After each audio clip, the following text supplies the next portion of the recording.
Hola, buenas tardes chicos.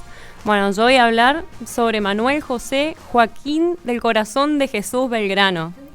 Bueno, vamos a contar un poquito la historia de él. Nació el 3 de junio de 1770 en Buenos Aires.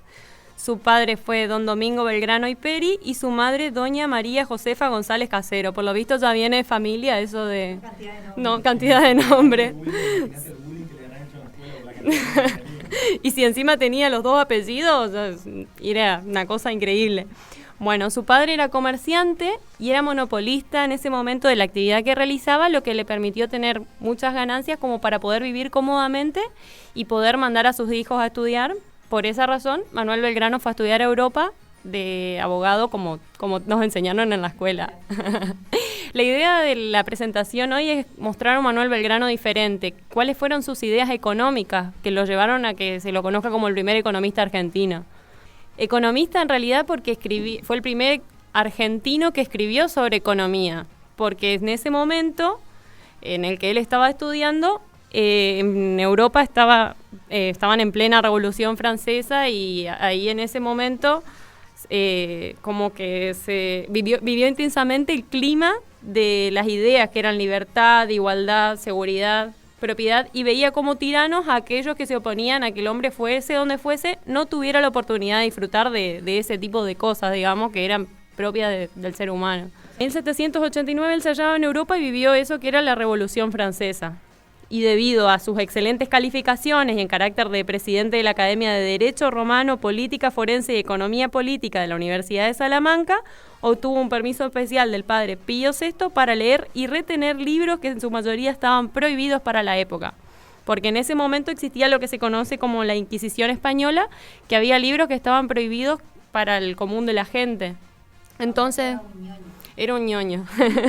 Y entonces en ese momento pudo tomar contacto con las ideas de Rousseau, Voltaire, no sé cómo se pronuncia, tendría que estar Nico Stupinsky acá para corregirme, Montesquieu, Adam Smith y Quesnay. Y se interesó principalmente en la fisiocracia, que ponía el acento en la tierra como fuente de riqueza, y planteaba la existencia de un orden natural que no debía ser alterado por la intervención estatal.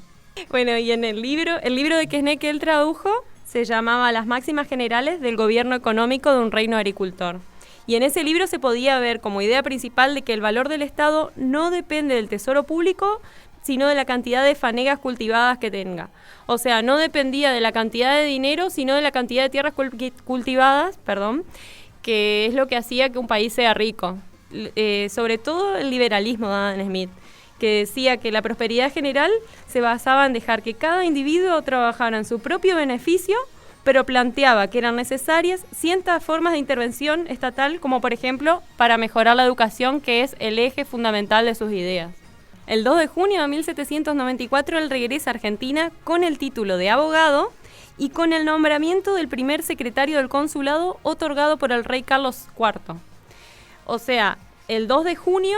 Si nos acordamos ahora, hace poquito se celebraba el Día Nacional del Graduado en Ciencias Económicas, que es por esto, por el nombramiento que tuvo Belgrano el 2 de junio de 1794.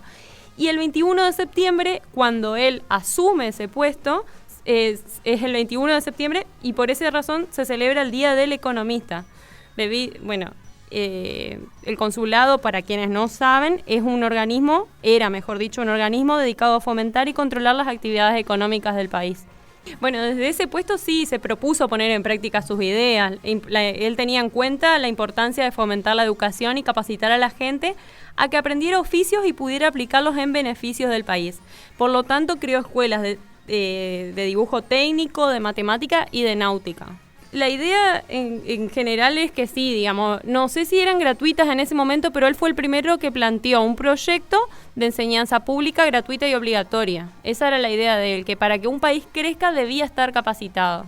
Sí, justamente, bueno, como decía, el sistema educativo colonial era lo que él quería modificar, porque quería, que se dedicaba únicamente a ese sistema a enseñar a leer y a escribir. Entonces él decía que para que la gente no pierda el incentivo a estudiar tendrían que ser específicas las escuelas, mejor dicho, especializadas, tanto en, como decíamos hoy, en dibujo técnico, y también le dio mucha importancia al estudio de la historia. Para que uno no vuelva a repetir los errores del pasado es necesario aprender historia. Y también Bueno, como para redondear, él creía en la igualdad de oportunidades tanto para el hombre como para la mujer, porque decía que la mujer es quien criaba a los hijos y tenía que educarlos para ser unos futuros ciudadanos. Entonces la mujer debía estar capacitada. Otra idea, por ejemplo, es que desconfiaba de la riqueza fácil que prometía la ganadería porque daba trabajo a muy poca gente, no desarrollaba la inventiva. Además, otra de las propuestas que él hacía desde su puesto era proteger las artesanías e industrias, subvencionándolas para que no se sustituya por la importación de mercancías que quizás acá en el país se podían producir.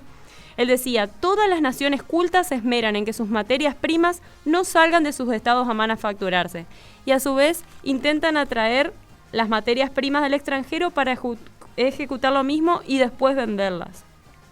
Y bueno, como ideas así, la que más me gustaría destacar de él es la sensibilidad social que tenía. Él propuso a fines del siglo XVIII una verdadera reforma agraria basada en la expropiación de las tierras baldías para entregarla a los desposeídos. Y también tenía la necesidad imperiosa de formar un sólido mercado interno para que la redistribución de la riqueza sea más equitativa. Pero bueno, hay muchas de estas ideas que quedaron solo en ideas innovadoras y como el resto de los miembros del consulado no estaban de acuerdo, no se llegaron a poner en práctica. Sí, como para cerrar me gustaría compartir una frase que decía Manuel Belgrano, que es: mucho me falta para ser un verdadero padre de la patria, me contentaría con ser un buen hijo de ella.